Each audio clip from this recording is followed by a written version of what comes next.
Sir Jawahar Nesan, sir, over to you, please. Good evening, dear brothers and sisters from across this country. And it is a wonderful moment that at least that we are able to collectively join together in resisting, in submitting our sentiments and resolutions and our viewpoints against the NEET row that is going on across the nation. And first of all, I would like to submit my solidarity in support of the resolution being passed by the General Secretary of All India Save Education Committee. And it has been wonderfully crafted, and it includes all dimensions of the NEET. And it sought for a total ban and elimination of the NEET to select the medical aspirants for medical education. So in its second resolution, if I may say so, I would like to submit my little corrections, if it is possible, that the second resolution said a total ban on NEET. In place of it, it sought for a statewide entrance examination conducted by the respective states. I feel that it would be wiser to delegate this matter to the wisdom of the state authorities and the elected states. They may have even better ideas how to address this issue in their own states. So it is better that we leave this matter to the wisdom of the state, whether they go by their own entrance examinations or in association with entrance examinations along with the higher secondary scores.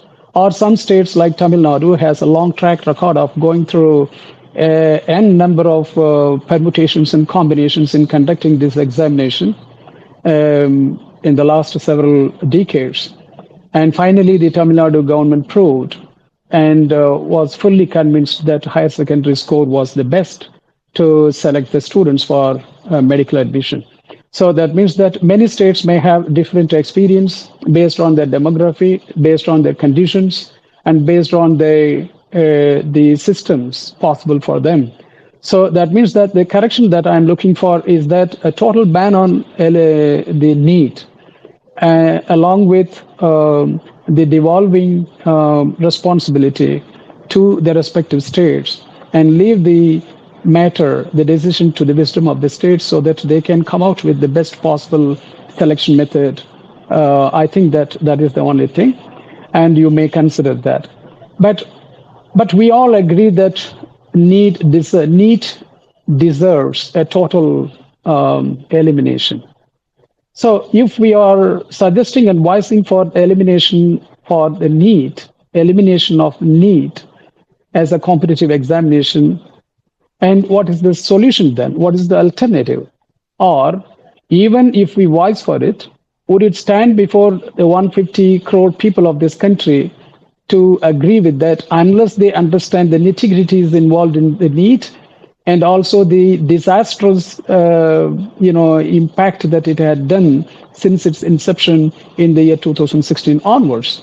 So that means that we have to be very careful in voicing against the elimination, the ban of the NEET, because there is no alternate narrative, because they have come out with a narrative that NEET is meritorious and NEET brings merit to medical admission, and the NEET eliminates corruption, and the NEET eliminates commercialization, privatization. And the NEET, for that, they were looking for an alternate, mechanism to select the students for medical education in the past. And because of that, they wanted to centralize it. So these are the three-dimensional narrative that they purported in those days. So because of that, they invented NEET. And to charge, to level charges against this, to disprove this, we have to come out with the narrative. But the narrative has gone reduced now in recent times as simply irregularities. This is really, really worrying me, because They are, because the NEET has proved now that we are witnessing, the whole India is now witnessing that there is a large scale skyrocketing scandalous interferences caused by middlemen in the supply chain of the NEET examination. And there are a lot of brokers, middlemen, and the criminalities are happening in that. And it is not just only this year. It has been reported several years. Only en masse, it has come out now, and the Delhi establishment is not able to hide it. Initially, they were planning to hide it, but fortunately, in total, news are coming one by one, and a lot of fraudulences and malpractices, irregularities are coming to the public or revealed to the public one by one, day by day. So that means, now the central establishment is trying to create a narrative along with its own media all around, and buying the media, buying even the bureaucracies and even the judiciaries. In total, they want to, portray this episode, the NEET row now, as simply irregularity, a matter of irregularity. Is it simply a matter of irregularity? That is my question. It is not. When we are asking for the total ban on NEET, we cannot substantiate it simply by agreeing with it as simply a matter of malpractice or irregularity, because it is more than that. We have to fight for the cause, and the cause should be built upon the invalidity of the NEET as an examination fit for medical, selecting the medical aspirants. So that means how to prove that invalidity, the invalidness of the NEET as a competitive examination in selecting the students as an eligibility criteria is against the law in the first place, and is against education and academic practices in the first place. And that was not told.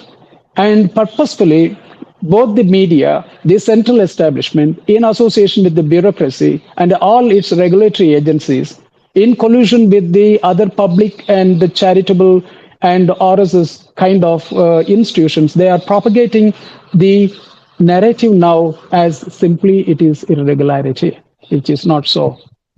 So 10 years ago from now, this same ruling establishment, based on the premise of the Parliamentary Standing Committee in its 92nd report, the report voiced for simply to eradicate commercialization of medical education.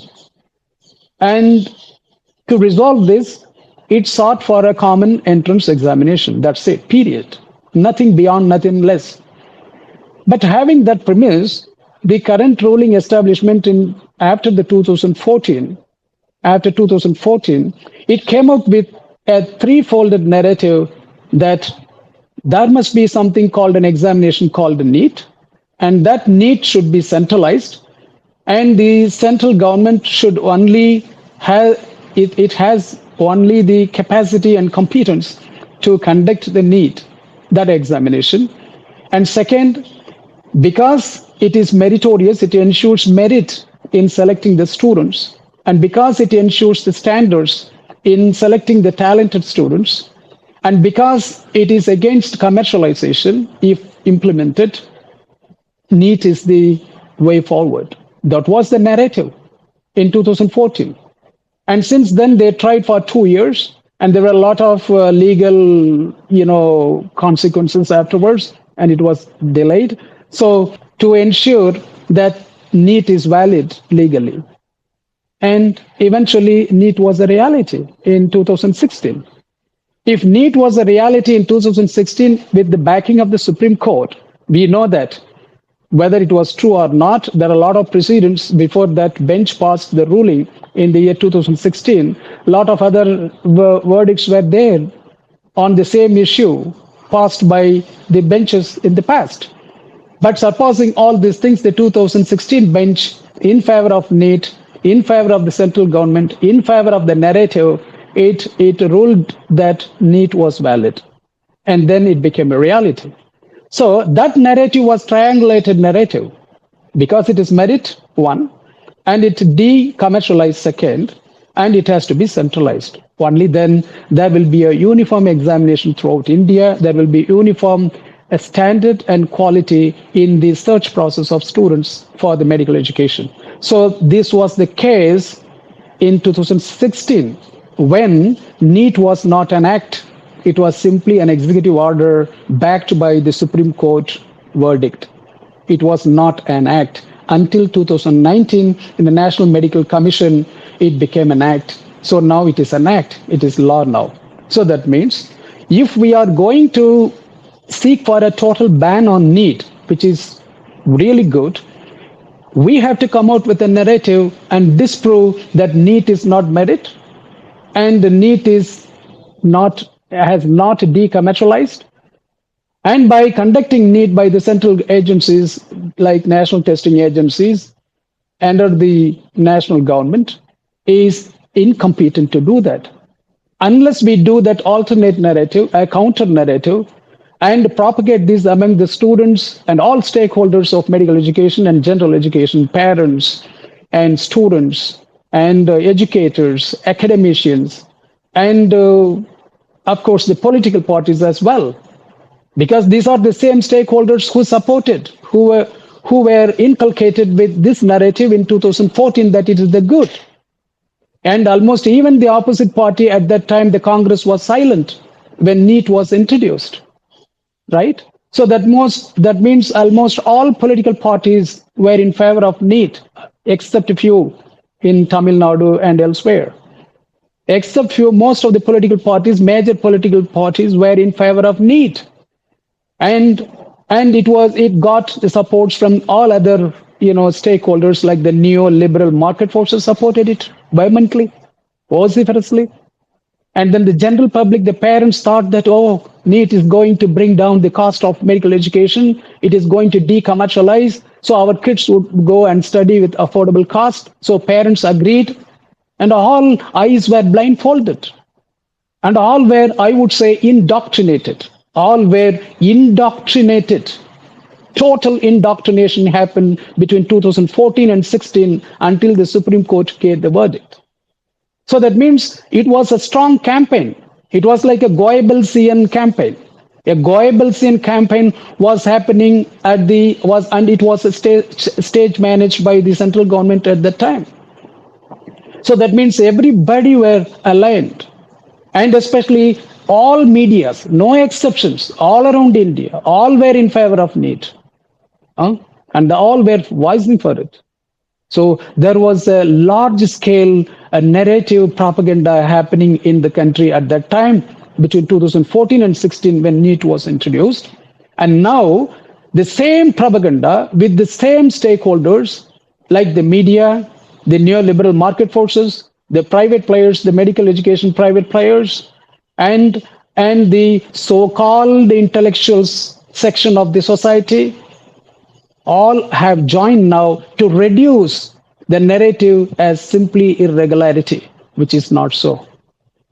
Okay, for irregularity, it is insane to call for total ban, because if there is an irregularity and if there is any malpractice happens, or if there are any loopholes in the framework to be plugged, it can be plugged by suitable remedies.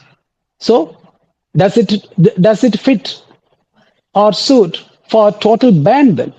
So this would be the counter argument if you reduce the narrative into simply something like irregularity matter. So what I call for is a campaign, a counter campaign should be there, and it should be elsewhere propagated through all means, through all channels of communications, including social media, including students and universities networks and associations and other NGOs and institutions. Unless this happens, a total ban on NEET is impossible, because it is a law now. To resist that law and scrap that law, we need to have a people mandate now. The people should voice for it. And there must be a solidarity across the east and west and north and south across India. Now, the momentum has started, but the people were diverted. The people were diverted as if it is simply a matter of irregularity and malpractice, which is not so. So, Let us now look at the three-dimensional, narrative that they created 10 years ago. It is merit. Let us see whether it is merit or not. In the first place, what do we mean by merit? There are a number of, participants here maybe participating in the audience of this meet. So I'm asking the professors and academicians who are participating now, what do we mean by merit in assessing the academic assessment of achievement of the students? And is it to be simply reduced as a one-off stereotypic, high-stake, multiple-choice questions, or it should be cumulative, comprehensive, all-round testing of academic abilities of the students? And surely you would agree with me, it is a comprehensive, cumulative, chronological testing of the academic abilities and achievements in terms of knowledge and skills. That is the norm, that is the formula, and that is the philosophy of education, so of examination. So, if it is so, then you ask yourself that NEET is testing this or not. NEET is just simply a competitive examination. It's a norm-based, and it doesn't even have a common core, and it is swayed towards the CBSE NCERT syllabus, and it is against majority of the state board syllabus. So if so, then it is biased, and that means that it lacks merit. On its own concept and philosophy of examination, the NEET is invalid, and that must be communicated across the country. And then the other issue is, if it is so, then you might be asking me how this kind of examinations happening around the world are being used. Like, for instance, SAT and CAT, MCAT, UCAT in UK, MCAT in USA, and SAT in USA. These are all competitive examinations. They have a long track record. Especially the SAT examination has a long track record of more than 100 years in its lifetime. But now the SAT has been scrapped by the Ivy League universities like the Stanford University, Harvard University, University of California, Berkeley. All top Ivy League universities have now scrapped. They know that they are swaying towards test-taking skills, because the NEET, same like SAT, is demanding test-taking skills. That is enough. A little memorization and test-taking skills enough for you to succeed in the NEET. Is it testing the knowledge, the academic ability of the students for medical education? Not. So by merit, it is not. So some people might be arguing that, okay, we want to go by marks, quantification. And people are arguing that. Even you go by that standard, quantification, by marks, which is valid now. People who have scored 15% to 20%, that is the demarcation, that is the cutoff value now. Approximately, it ranges from 15% to 20-25%. If you secure, you get the cutoff. That means you are eligible for medical admission. So that means those who have scored 15% to 25% marks can enter medical education, as opposed to in Tamil Nadu, for instance, for scheduled caste and scheduled tribe, you should secure minimum 97% marks to get entry into medical education. 97%. Whereas those who have scored now 15% and 20% in NEET examination are getting entry into medical education. So whether 15% is merit or 97% is merit. And this 15% is simply a high stake, one-off, a multiple choice question. Whereas that 97% they score in the higher secondary, where based on cumulative, comprehensive, all-round testing of the academic abilities of the students, which is valid. What do we mean by merit? By this argument, I say to all Indian fellow citizens, I would say that let us now come to terms that NEET does not ensure merit. NEET does not ensure merit. So that narrative they built up in 2014 to 16, we have to remove that. We have to go against and prove that this is not so. The second narrative, when they inculcated in 2014, was decommercialization. In fact, the Parliamentary Standing Committee suggested to go for a common entrance examination only to curb commercialization and privatization of medical education. So, did NEET eliminate commercialization or not? That is the question. Now, the students who are aspiring for NEET, for medical education, they have to spend about minimum 10 lakhs rupees for minimum 2 years, because most of them are repeaters, repeatedly taking the exam 2 times, 2 years or 3 years. They are pursuing the coaching. And through the afterwards, they succeed. That is the record. So 99% of the students are going for coaching. That is our report, our revelation, our finding. So when 99% students are going through some kind of, coaching, and each of them spend about roughly minimum 10 lakhs rupees, and now the total business of coaching related to NEET has now crossed more than 1 lakh crore a year. It's a huge business. Isn't it commercialization? And then the students at least there are about 110,000 medical seats across India available now, UG seats.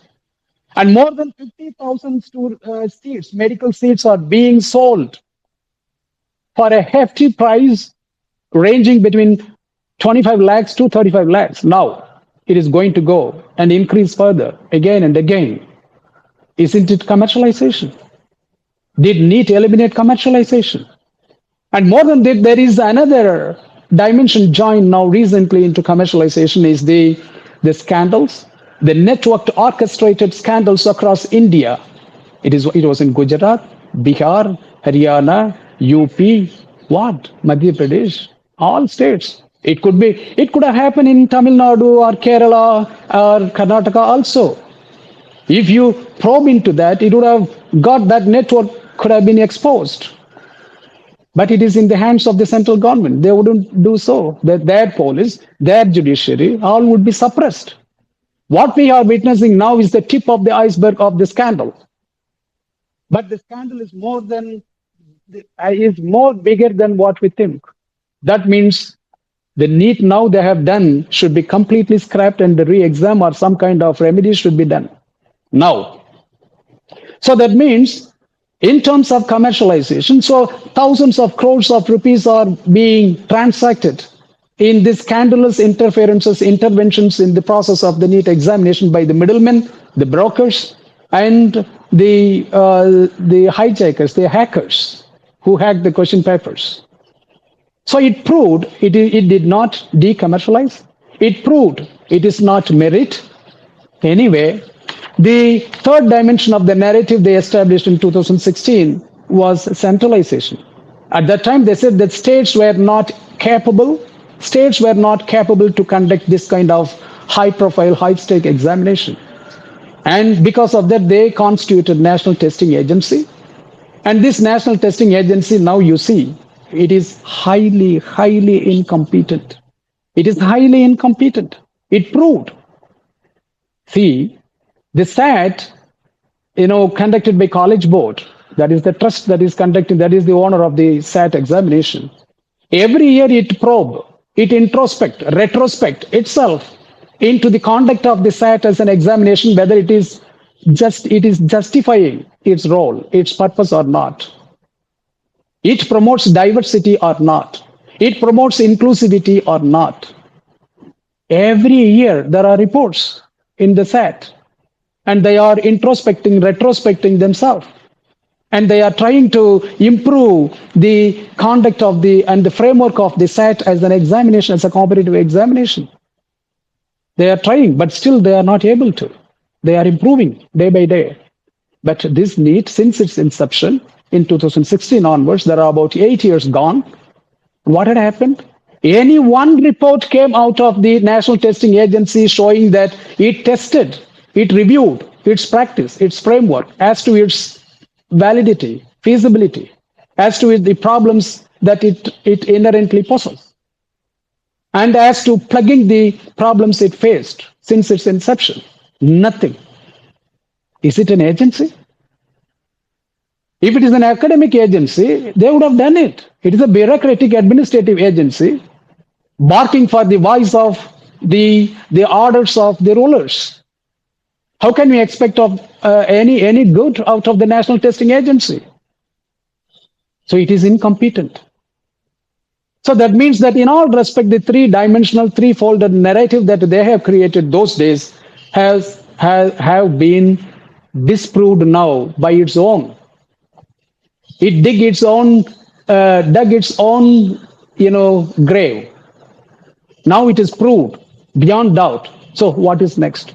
So it proved that it could not decommercialize, and it proved that it is not merit, and it proved that the National Testing Agency or the central government is unfit and incompatible or incompetent to conduct an examination of this. In all respect, that is why NEET deserves a total ban, total elimination. It should be thrown out of the subcontinent of India. Once for all people should be aligned on this notion, aligned on this slogan.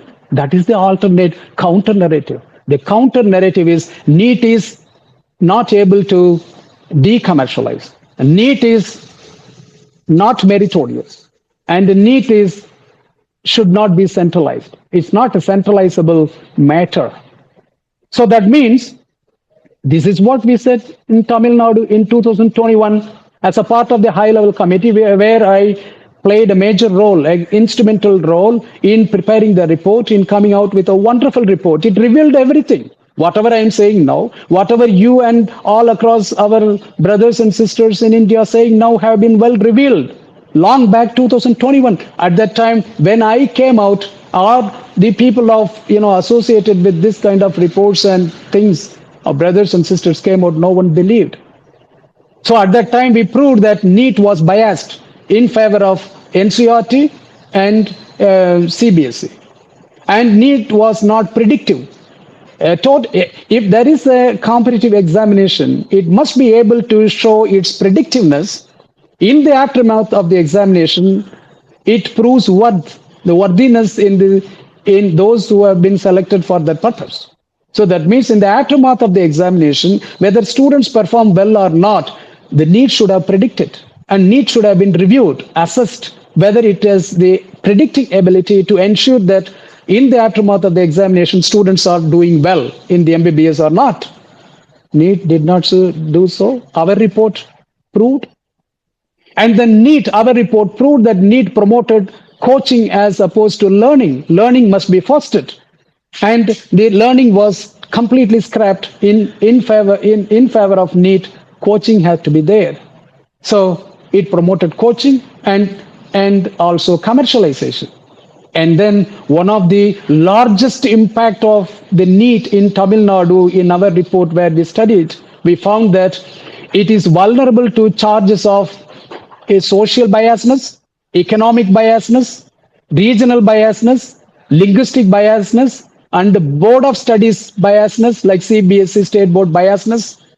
And it was biased in all respect. So for instance, in our report, we found that before the NEET, there were a negligible number of CBSE students entering into medical education in Tamil Nadu. Negligible number, not even 1%. Almost zero in some years. But after the NEET, there were 30%, approximately 30% of the CBSE students occupied medical seats. So almost about 30% students lost to CBSE from the state board students.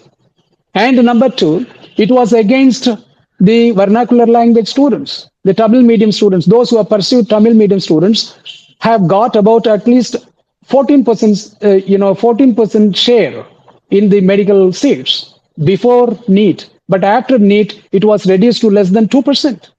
The government school students at least had some places before NEET. But after NEET, it became zero in the year 2017. And it was reduced to less than 1% after NEET. And in year 2017, it was only zero. So that means the government students who are poor students have completely lost their share in the medical seats. The rural students lost 12% drop in their admissions. And English medium students got 10% hike, and Tamil medium students got 10% drop in their medical seats. And then the first generation graduate students, the students from the family of first generation graduates, and they lost 10% after the NEET. And those who are poor, under the poverty level, have got 5% drop after the NEET. And before NEET, it was well diverse. It was all inclusive. All walks of life have been there. But after the NEET, all diverse walks of life have been prevented from entering medical education. That's why the World Medical Education Federation, the World Federation for Medical Education, always for the past several years emphasized that medical education should be diverse, with a diverse participation from across all walks of life, from all social backgrounds, from all religious backgrounds, from all demographic backgrounds, rich and poor, rural and urban, English and vernacular, in all respect. Only then medical education will yield better doctors to serve all categories of the social segments. But NEET disproved all. So isn't it a fitting case that we strongly voice for rejecting the NEET and throw this NEET out once for all? And we didn't do that. We were not able to do it because the narrative that the central establishment, inculcated on the Indian subcontinent was having a larger voice than few of us, you and me. So that's why I'm saying that there must be a counter narrative. The counter narrative is simply to be the NEET is not ensuring merit and standard in the medical education selection process, number one. And number two, the NEET is promoting commercialization as opposed to decommercializing medical education. Number two, and the NEET shall not be the central responsibility, it should be the state responsibility as before. Only then at least the medical education and medical service would be saved. It is not just a simply medical education, friends. It is medical service. Your heart, your body vitality, your health, everything will not get a proper quality medical service in future. In 10 years, I tell you now, most of my brothers and sisters are not going to get a proper quality medical service I'm talking about, after 10 years. That is the prediction in our report. We have made it. So imagine if this is the case in Tamil Nadu, imagine in UP, Bihar, and all over where the medical service is lesser than Tamil Nadu. It is going to further worsen. My brothers and sisters all across this country in UP, Bihar, Gujarat, everywhere, all are going to be affected in terms of lack of quality education, quality medical service because of, poor medical admissions in the medical education. This is the truth. So that is why I call for a counter, narrative revolution. And we have to build opinion across the countries, across our brothers and sisters. And we have to find out the ways and means continuously and show our solidarity in resisting, in disproving, in exposing the weaknesses and the disastrous plot, inculcated by the examination called NEET. So that is why we have to, instead of simply reducing our focus on the irregularities and seeking justice for the irregularities and the scandals and some malpractices, we should fight and voice for more. This is my message. The message is counter argument and counter narrative. Let us debate, because when NEET was introduced, it was not debated across the country. It was not even debated in the parliament. So that means that let us, brothers and sisters, we have no time. This is a good moment, at least. People are waking up now, and we have to enlighten them. Otherwise, we are at failure. Otherwise, it is our fault if we don't reach out the people and enlighten the people and educate the people and build up opinion on the narrative, the counter narrative against the NEET, we will not be able to ban and eliminate NEET. This is my message. I request all brothers and sisters to show solidarity on this message with the counter narrative revolution. That is the only solution. With this momentum, we can mount pressure on the central government policymakers and lawmakers. Only then it will happen. Thanks for the time. Good evening.